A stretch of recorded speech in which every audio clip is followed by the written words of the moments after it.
Good evening, everybody. Thanks for joining us. We are doing a webinar with Ivy Rehab for Kids about the SLP Clinical Fellowship Experience. We're happy you've joined us tonight. My name is Amanda Ryan. I'm a talent acquisition business partner. I've been with Ivy Rehab for Kids since 2008. I've watched some incredible growth with the company. I happen to be seated in the Philadelphia area, along with my coworker, Courtney, who's going to be presenting today.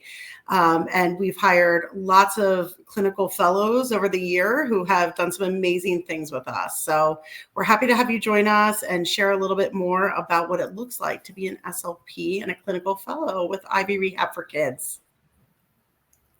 By the end of this presentation, we're hoping that you get a really good overview of what it looks like to start your career at Ivy Rehab for Kids as a clinical fellow. We'll talk to you a little bit about the goals of our clinical fellowship year employees, what the requirements are and how they may differ from state to state, but be the same with ASHA. And we'll definitely talk a little bit about the opportunities that we have that differ from state to state and tell you where to go to find out more about our benefits and career opportunities.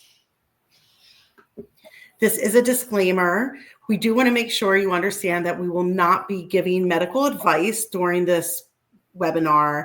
We are simply sharing what it looks like to start your career with us and tell you about the different settings we have for you to work with and what it looks like for your first year as a clinical fellow. Hi, everyone. Good evening. My name is Courtney Klinger. As Amanda shared, I am an SLP and also a regional director in the Philadelphia, Delaware area. I have been with the company for almost 14 years. I started my career as a clinical fellow in the outpatient setting at Ivy Rehab, and I have stayed with the company and just progressed in my career. A little bit about me personally. I am in the Philadelphia area. I live locally with my family, my little daughter there. Her name is Addison. She is 8 months old, almost 9 months. And so it's really fun as an SLP to see her meet those milestones from the mom side instead of the SLP side. So a little bit about me. Just a little bit more about me. I'm a talent acquisition business partner. I started my career in pediatric social work and then for some reason went back to school for HR. I found Ivy Rehab for Kids to be able to offer me a great mix of those two different things that I love. And the best part of my job is working with SLPs, PTs, and OTs who really are passionate about what they do to help the children in their communities. And along with helping the children, they're always helping the families. So as we get started here, just a little fun fact for us SLPs, and this is something I was not always aware of, but SLPs, particularly in the pediatrics, about half, 49.7% of school-based SLPs SLPs work in the school-based, and the remaining half work in healthcare, in 40% in the healthcare, and then a little bit in the university and other settings as well. But a big majority is working in the healthcare setting, where we have the opportunity to ensure we're providing that high quality speech and language services to kids and adults, where we can focus on, hearing, swallowing, language, and speech, and using all of our skills within our scope of practice to help support that child or that person as a whole. So a little bit to kick us off here about, and just a little visual of our clinic, since you can't see them on the screen here. But here is some of the fun that we have in our clinics. Not only do we have fun with our kids, we do have fun as a group as well. We are professionals that work together, and we really like to enjoy coming to work every single day. And so we're like a hidden gem and really try to have fun and incorporate play into our everyday. So you can see here, we do dress ups, we do, football themes, we will do giveaways. You can go to the next slide and you'll see some more of the fun in the clinics, and really try to make it engaging for our kids and very functional and purposeful for them as well. So just a little insight into our clinic, since we can't show you one of them on the screen. So A little bit about Ivy Rehab Network. We were founded in 2003. Our mission is to help you reach your goals, because there are goals too. Our group is made of it's a diverse group of brands that are dedicated to providing exceptional patient care. The services that we offer are, of course, speech language pathology. But in addition to that, we also have physical therapy, occupational therapy, and applied behavioral analysis, or ABA, in select locations. We have over 140 pediatric outpatient clinics, and we're continuing to grow. We're located across 13 states, and I know that a lot of you might be from all over the place, so I'll just quickly run through them. We have Connecticut, New York, New Jersey, Pennsylvania, Delaware, Virginia, North Carolina, Ohio, Illinois, Indiana, Michigan, Minnesota, and Wisconsin. So I think I got them all, but we're definitely throughout the East Coast and the Midwest. And like I said, we're continuing to grow. You never know where we're going to pop up next. In addition to our pediatric outpatient services, we also offer early intervention services. Now, a lot of our clinical fellows will not work in early intervention. It may be something that they choose to do after they've received their Cs and their state license. And some of our therapists work both in outpatient and early intervention. If they're full-time, they might do, let's say, 30 hours a week in outpatient and 10 hours a week in early intervention, or they might be split 50-50. We really try to get a good understanding of what your interests are and then build your schedule to reflect that. In our pediatric outpatient clinics, we work with kids from birth to age 21, occasionally older, but our SLPs, as Courtney will go over, work with a wide range of kids. And then in regards to our teams, our compassionate teammates specialize in a variety of pediatric conditions. So I know that that's something Courtney will be going into a lot, talking about a lot of the different diagnoses that our SLPs treat. And our clinicians are dedicated to helping children reach their full potential through quality care delivery. So as you take a glimpse into the outpatient world, it is truly a collaborative environment. We are working collaboratively with other professionals, as Amanda spoke about our physical therapy and occupational therapist counterparts. We are working collaboratively with the parents. It may also be other caregivers that bring the child to us for services. And so we're really working in that collaborative environment for them. As you think about the setting, it is fun. It is play-based, as we shared in some of those pictures. We really try to focus on the meaningful skills that the family wants us to work on. These families are choosing to bring their children to us because there's a need. And so really working collaboratively with them to address the skills that they want for their child. We have an environment where we can move throughout the space. So you can be in a small private treatment room with a child. You can be in a large open gym with a child. You have the ability for the child to interact with other kids, or you can also keep them in that private treatment room where they are not interacting with those if they're not quite ready for that. We also have a sensory gyms and infant spaces as well for some of those babies that we might see, whether it's breastfeeding, working with those moms or the babies for breastfeeding. Or we also have that sensory gym space. So if we need that child to get a little bit movement in so we can help elicit some language, we can also do that. As we look at that child holistically as a whole, we're really working closely with our OT and PT counterparts as well. We do have the opportunity to do some co-treats. We do have the opportunity to engage with the families and have them sit in our session so we can help coach and support them through the care that we're providing to their children.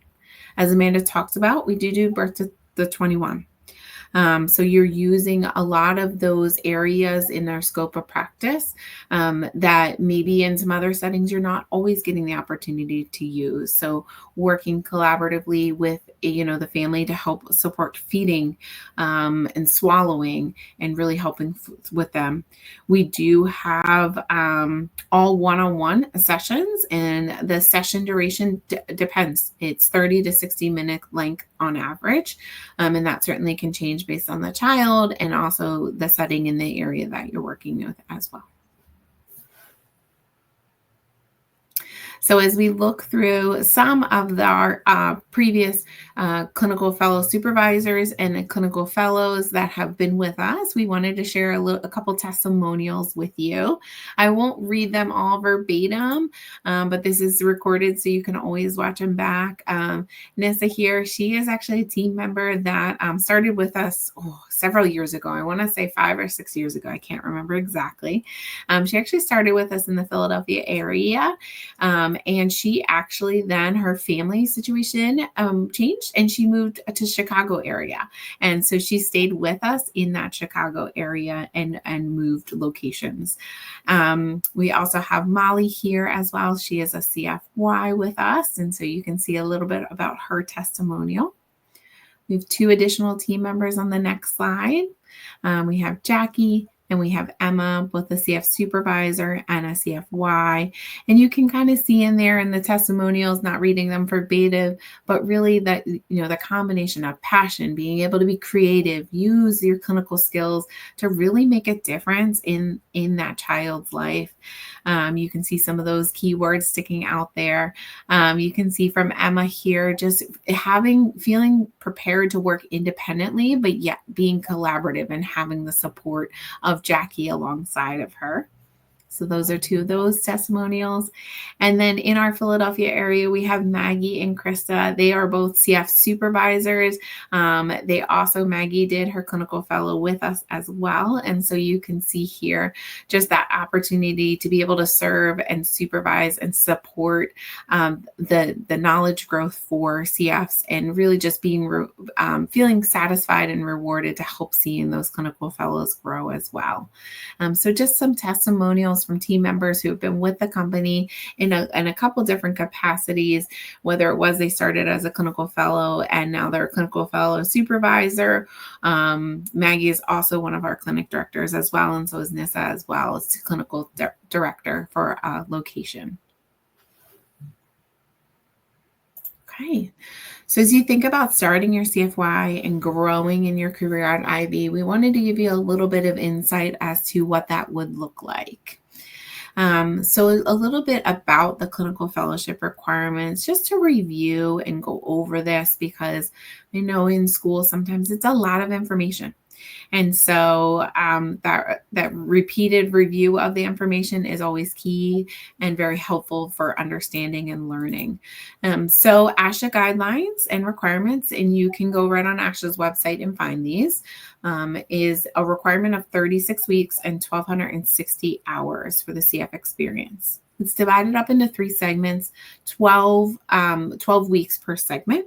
And in each segment, it's a requirement of having 6 direct supervision hours with your CF supervisor and 6 indirect supervision hours. So for a total of 18 direct and 18 indirect by the end of your clinical fellowship experience.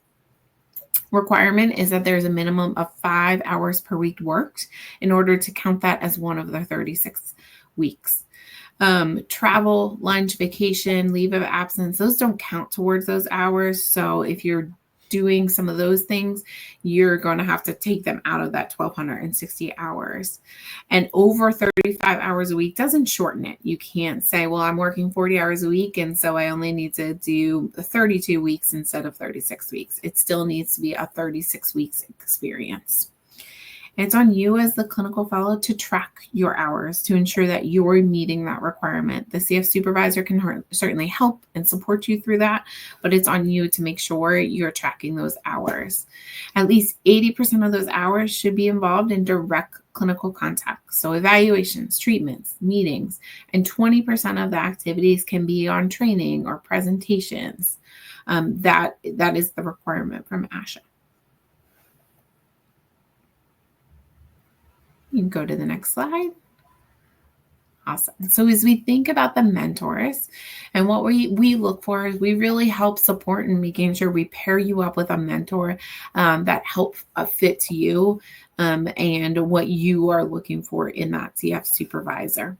So the CF supervisor is required to hold their Cs, and they must have a minimum of 9 full months with their Cs after their clinical fellowship. They also are required to complete a 2-hour supervision course, and that is one time. You can, as the clinical fellow, verify the status of their Cs on ASHA's website. So if you go on there, you can verify that that supervisor actually holds their Cs. And as we look for CF supervisor, we want to make sure that CF supervisor has experience working with a variety of different teams and disciplines, and just has the awareness of the CF requirement.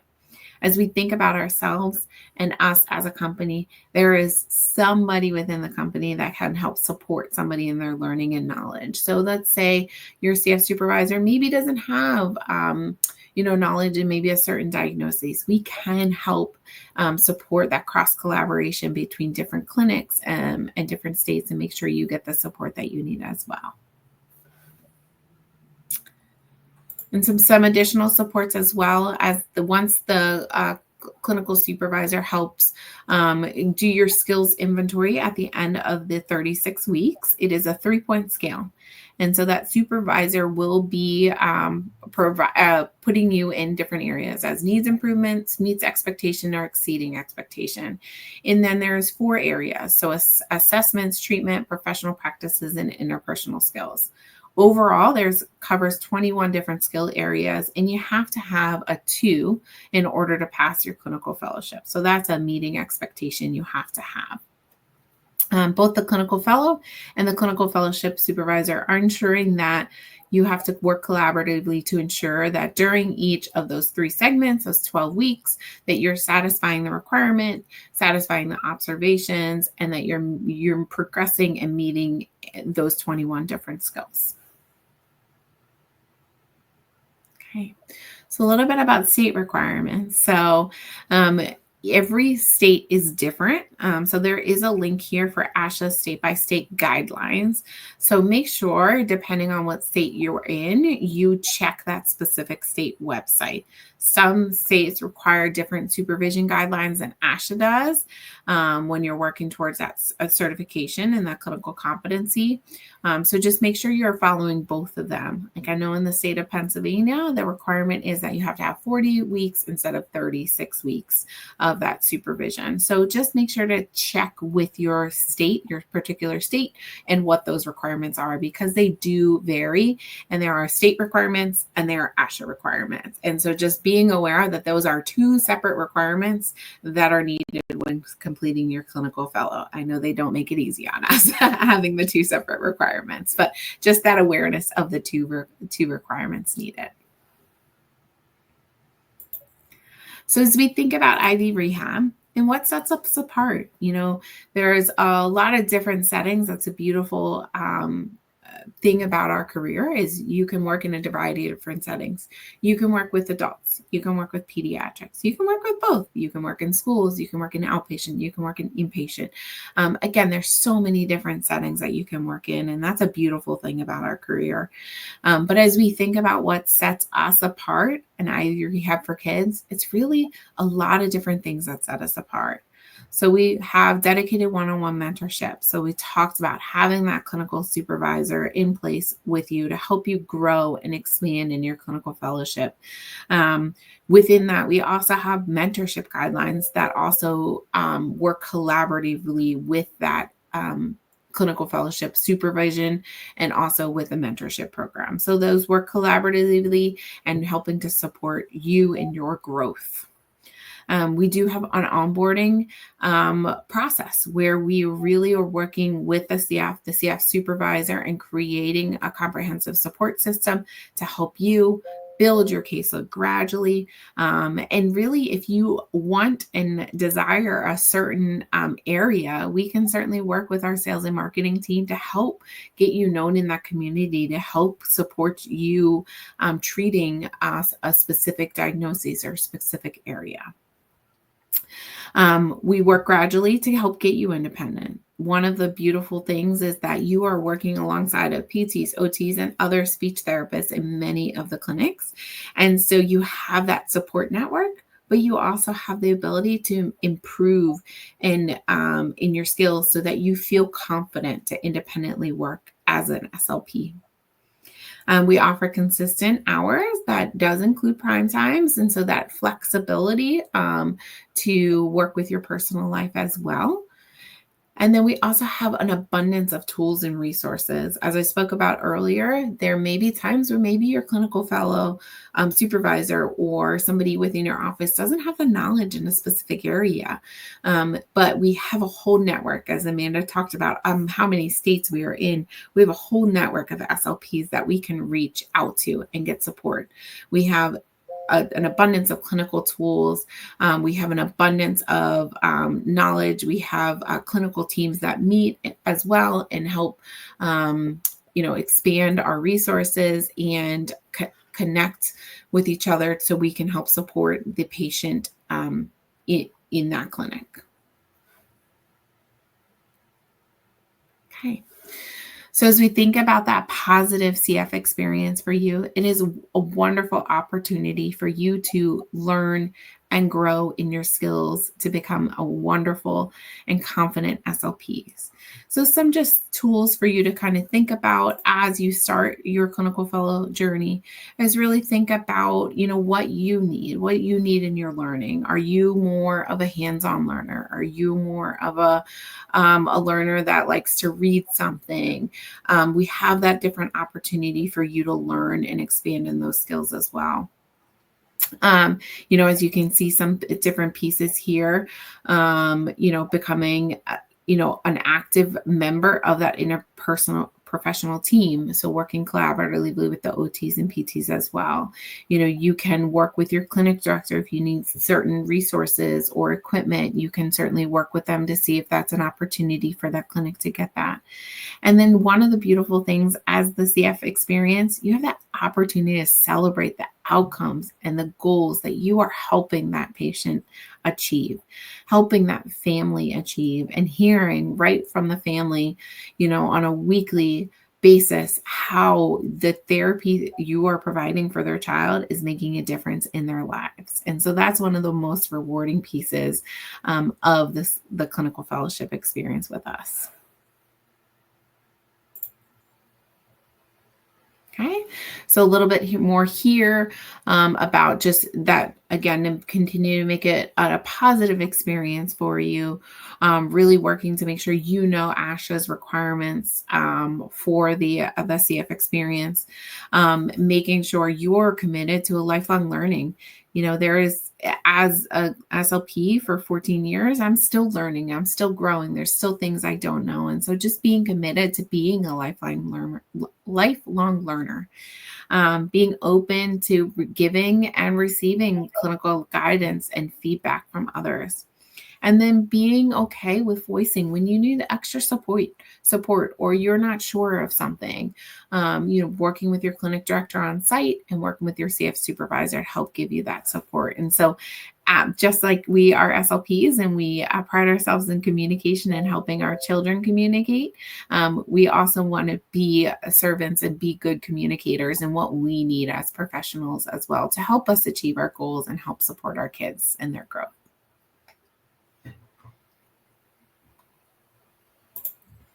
All right. So one of the unique opportunities with us is that there's an opportunity at Ivy to advance in your career. So as I spoke about, I didn't share specific, but I did start as a clinical fellow. I completed my clinical fellow in 9 months and then became an SLP. And shortly after that, I became a clinic director at one of our clinics in the Quakertown area. I was a clinic director for a handful of years, and then the opportunity for a director role came up And so I transitioned into that role and then transitioned into a regional director role as well throughout my career. So that's my story, and that's how I've advanced. And you can see a little bit here in this timeline is, you can advance in your career. So as we've talked about that, hands-on learning, if you are a hands-on learner, we have an opportunity for you as a clinician to grow in that area that you want to. We have huge opportunities for continuing education.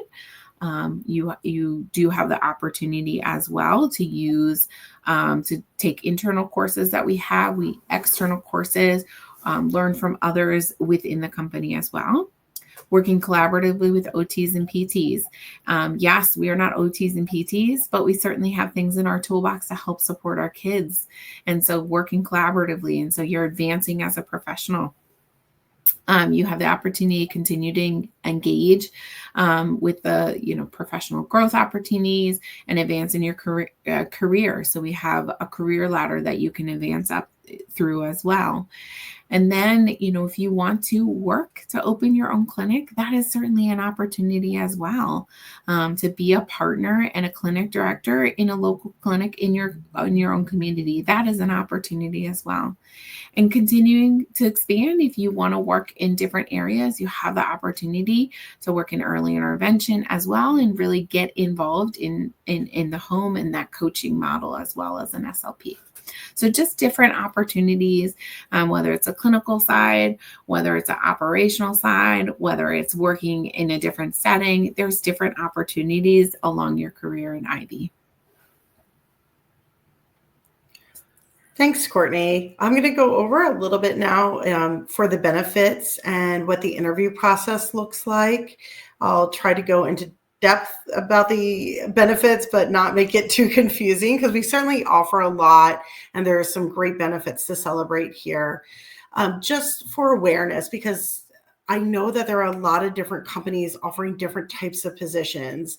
If you are applying for SLP positions in pediatrics, you'll find that there's companies who offer independent contracting roles, meaning you work for yourself and there's no benefits involved in that. You might find contract agencies where you're paid as an employee, but you're paid hourly or only for your time with students or patients. At Ivy Rehab for Kids, you're an employee with us, and I would say we do have part-time employees and we do have per diem employees, but anybody who's starting their clinical fellowship, or almost all the time, you're a full-time salaried employee, meaning we're going to offer you a competitive salary to start for your, anywhere between, for your time, which would be any time between 30 and 40 hours a week. Most clinical fellows are 40 hours a week. You would have a salary to reflect that, with the additional opportunity to earn bonuses. So we try to be very competitive. It might be different from market to market, region to region, but we definitely try to be pretty competitive. We really value what you do and we want you to feel valued. We offer you healthcare insurance options through Blue Cross Blue Shield. There's actually 2 options because we want you to be able to pick what works best for you in your stage of life. So benefits are actually available to any employee working 30 hours or more per week. In addition to your traditional healthcare benefits through Blue Cross Blue Shield, we have dental insurance and vision insurance, and everything comes with prescription. And I like to say they're a la carte. Like if you don't need healthcare insurance, but you'd like extra dental insurance or vision insurance, you can choose what you need versus having one package and one size fits all. We do have company paid life insurance, which is great. You also have the opportunity to elect voluntary long-term and short-term disability options. In addition to all those great health and wellness benefits, there's financial benefits too. So we have a really great 401k plan with a generous company match.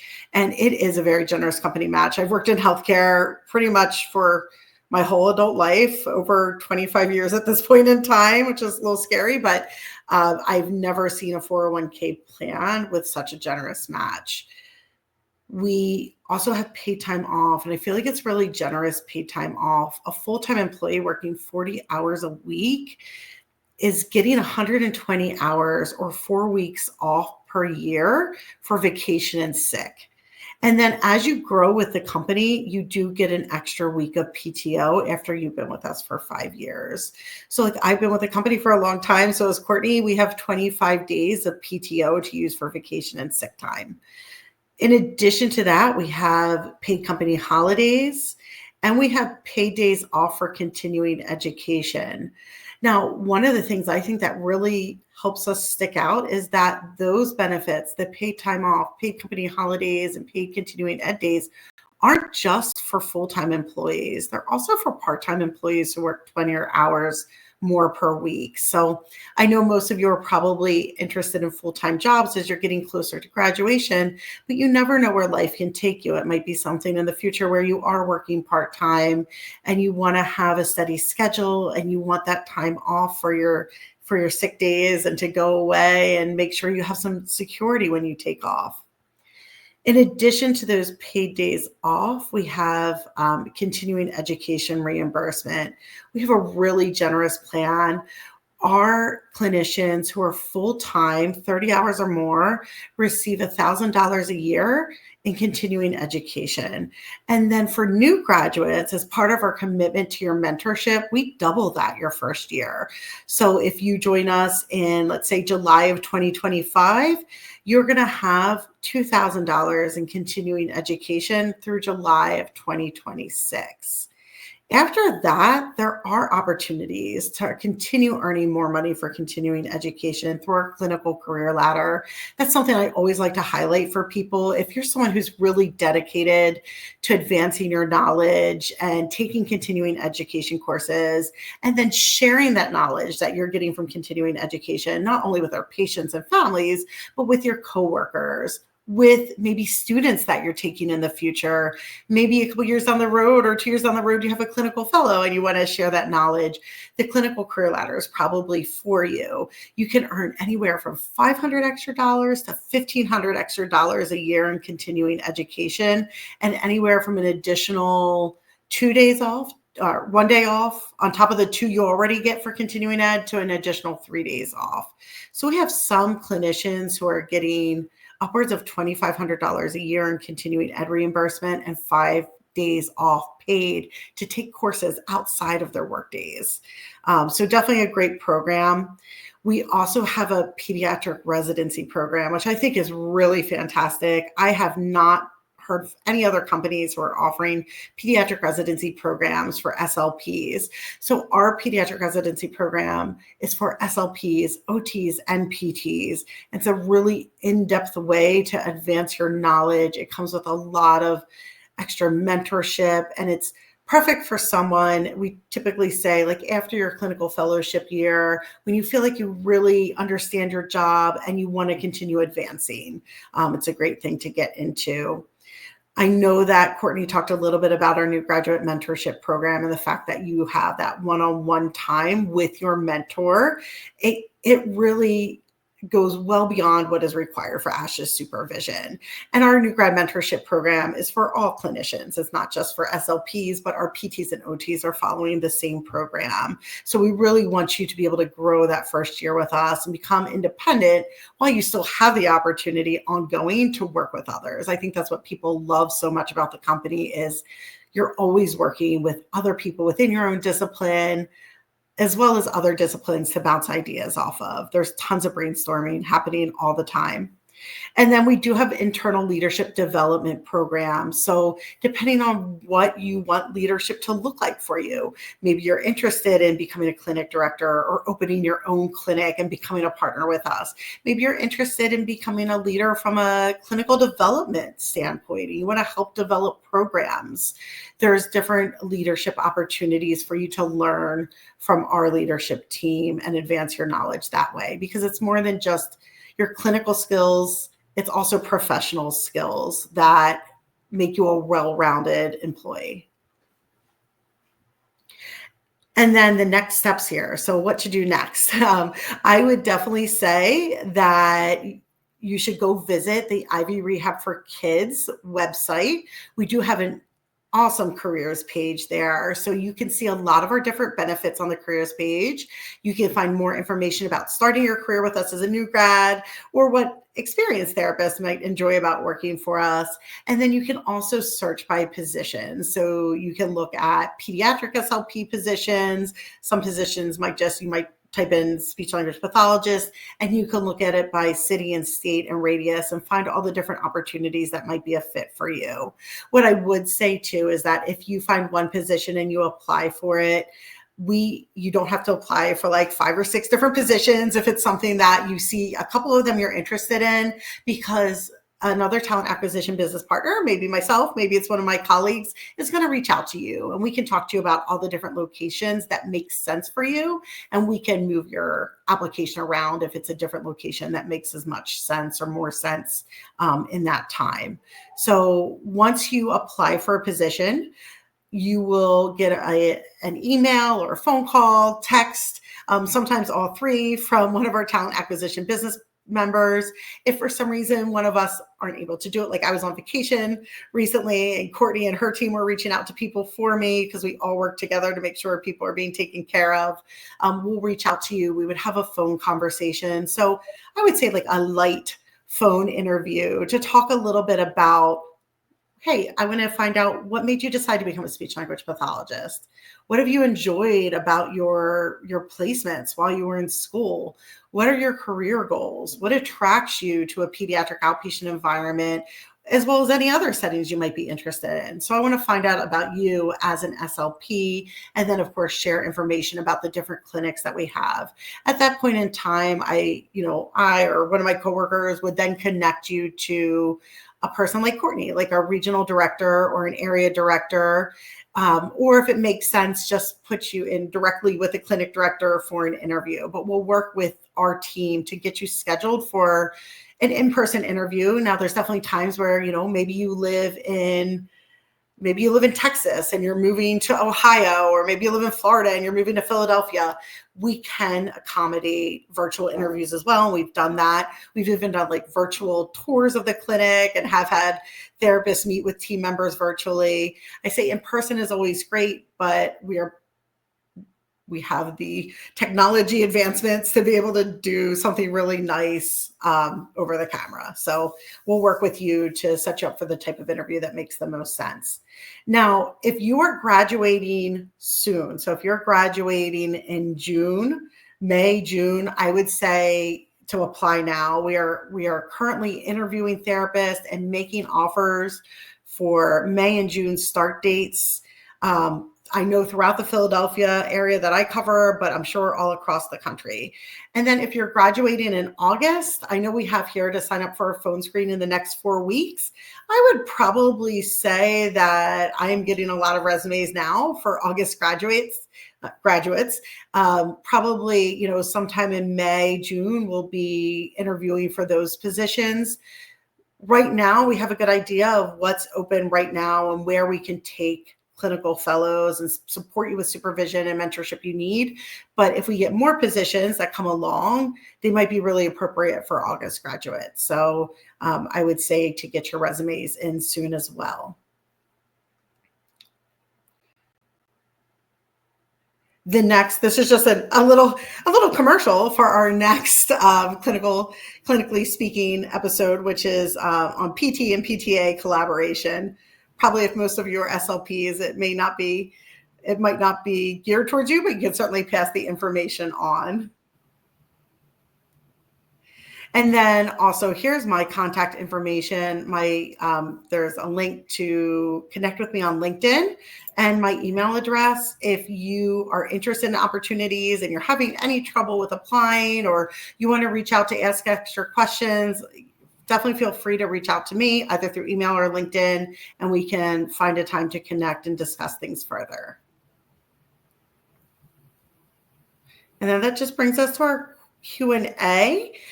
We do have a comment section. I don't know if anybody has dropped in comments. I don't see any, but if you do, this would be a good time to do so. We'll take an extra couple minutes and see if there's any questions that pop up. Thanks, Amanda. I don't know that there's any comments in there right now or questions, but we'll continue to keep an eye on that. As we look ahead to May, May is National Speech, Language, and Hearing Month as well. So a great time to celebrate you in your graduation and journey to becoming an SLP. So happy early Speech, Language, and Hearing Month as well.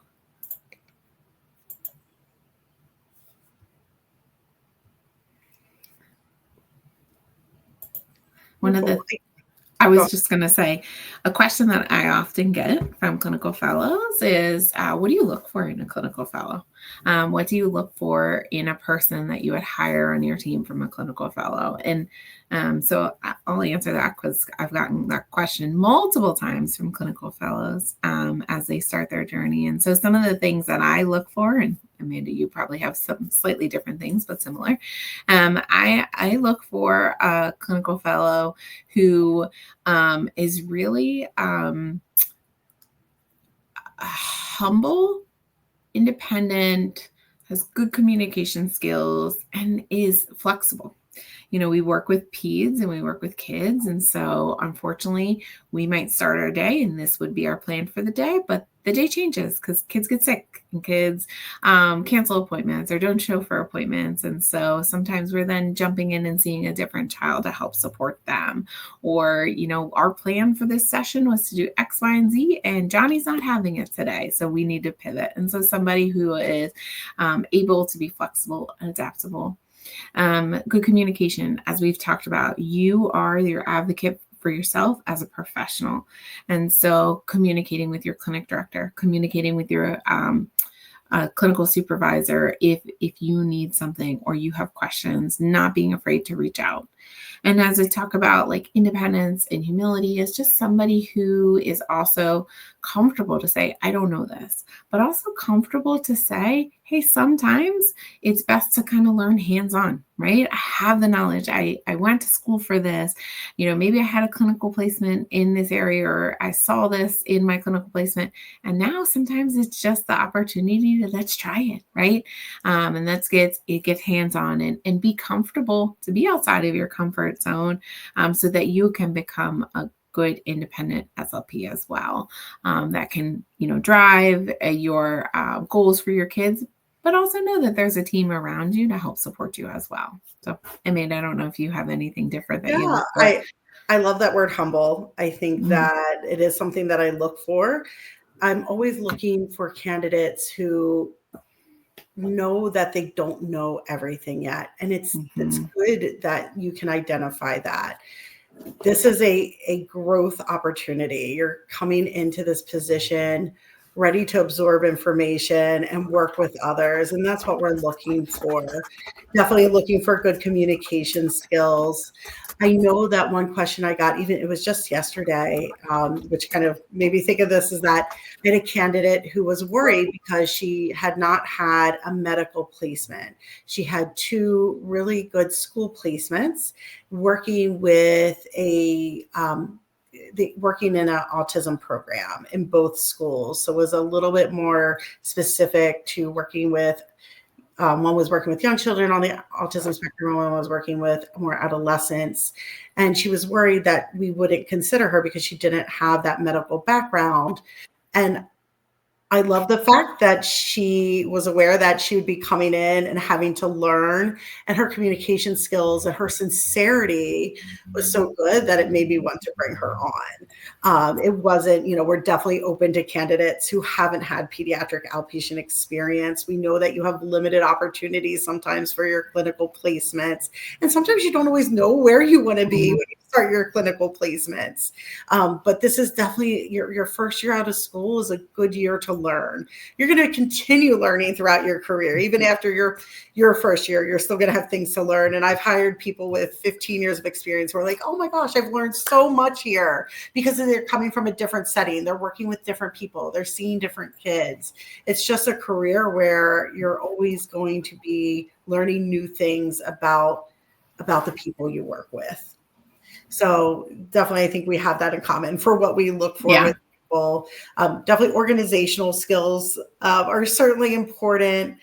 The desire to want to work with families, because that's a big part of what we do. And working with a team, being a good teammate is super important. Awesome. Yeah, I was going to say, Amanda, some similarities there too.